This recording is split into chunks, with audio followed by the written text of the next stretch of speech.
మహావిశాఖ నగర పాలక సంస్థ రాజకీయం వేడెక్కింది. జీవీఎంసీ ఎన్నికల్లో అత్యధిక వార్డులను గెలుచుకొని మేయర్, 2 డిప్యూటీ మేయర్ పదవులను దక్కించుకున్న వైసీపీ బలం 2024 సాధారణ ఎన్నికల తర్వాత తగ్గుతూ వచ్చింది. టీడీపీ, జనసేన, బీజేపీ కూటమి బలం పెరిగింది. ఈ నేపథ్యంలో మేయర్ గొలగాని హరివెంకట కుమారిపై అవిశ్వాస తీర్మానం ప్రవేశపెట్టిన కూటమికి డిప్యూటీ మేయర్ రూపంలో కొత్త తలనొప్పి మొదలైంది. దీంతో జీవీఎంసీ కౌన్సిల్లో ఏం జరుగుతుందనే దానిపై సర్వత్రా ఆసక్తి నెలకొంది.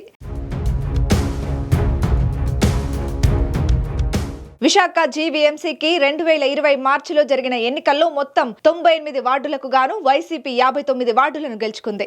ఇండిపెండెంట్లుగా గెలిచిన 4 వైసీపీకి మద్దతు ప్రకటించడంతో కౌన్సిల్లో వైసీపీకి తిరుగు లేకుండా పోయింది. ఈ క్రమంలోనే 3 సార్లు జరిగిన స్టాండింగ్ కమిటీ ఎన్నికల్లో 10 స్థానాలను వైసీపీ గెలుచుకుంది.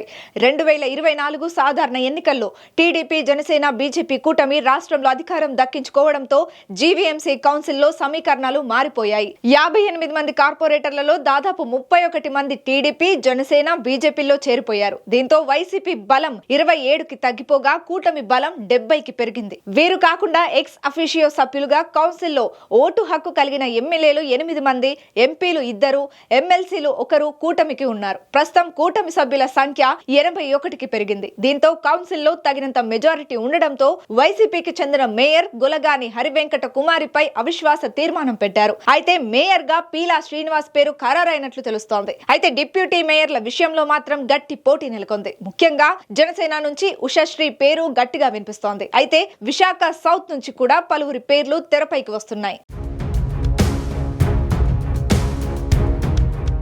అయితే డిప్యూటీ మేయర్ విషయంలో కూటమి నేతలు ఏకాభిప్రాయానికి రాకపోవడం పెద్ద చర్చకు దారితీసింది. ఈ క్రమంలో నోటీసుపై ఉన్న సంతకాలు సభ్యులవేనా కాదా అని నిర్ధారించుకున్న తరువాత అవిశ్వాస తీర్మానంపై చర్చకు కౌన్సిల్ సమావేశం ఏర్పాటు తేదీని నిర్ణయించి సభ్యులకు నోటీసులు జారీ చేస్తారు. ఇప్పటికీ ఉన్న పరిస్థితులను బట్టి చూస్తే మేయర్ పై అవిశ్వాస తీర్మానం నెగ్గుతుందని, పదవి నుంచి గొలగాని హరివెంకట కుమారి వైదొలగడం లాంఛనమేనని అధికారులు అంచనా వేస్తున్నారు. డిప్యూటీ మేయర్లుగా ఎవరికి అవకాశం దక్కుతుందనే దానిపై రకరకాల ఊహాగానాలు వినిపిస్తున్నాయి. టీడీపీ ఫ్లోర్ లీడర్ గా వ్యవహరిస్తున్న పీలా శ్రీనివాస్ ను 2021లో జరిగిన జీవీఎంసీ ఎన్నికల సమయంలోనే మేయర్ అభ్యర్థిగా ప్రకటించారు. టీడీపీకి తక్కువ సీట్లు రావడంతో ఆయనకు ఫ్లోర్ లీడర్ గా పదవిని అప్పగించారు. ఇప్పుడు కూటమికి మేయర్ పీఠం దక్కితే పీలా శ్రీనివాస్ కి అవకాశం ఉంది. మరోవైపు డిప్యూటీ మేయర్ పదవులు 2 ఉండడంతో ఒకటి జనసేనకు, రెండోది టీడీపీకి కేటాయించే అవకాశం ఉంది. అయితే డిప్యూటీ మేయర్ కోసం ఏకంగా 12 మంది పోటీ పడుతున్నారు. అయితే కొంతమంది ఎమ్మెల్యేల మద్దతు కూడా ఉండడంతో ఎవరికి డిప్యూటీ మేయర్ వస్తుందనేది ఉత్కంఠ రేపుతోంది.